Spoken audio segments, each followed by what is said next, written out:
Harte Entscheidung, aber vertretbar ist sie. Erik nimmt Nürnberg eine Konterchance. Führt nur noch zu 6. 74. Minute. Landner eingewechselt.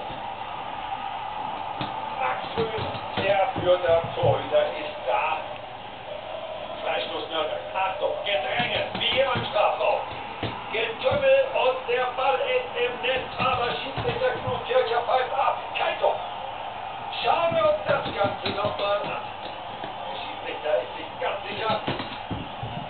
Onyako ist inzwischen im Spiel gegen Oliver Ocean. Das ist der Zweikampf in der Mitte. Er drückt, er zieht, dann ist der Ball drin, aber diesen Zweikampf hier nochmal zu sehen,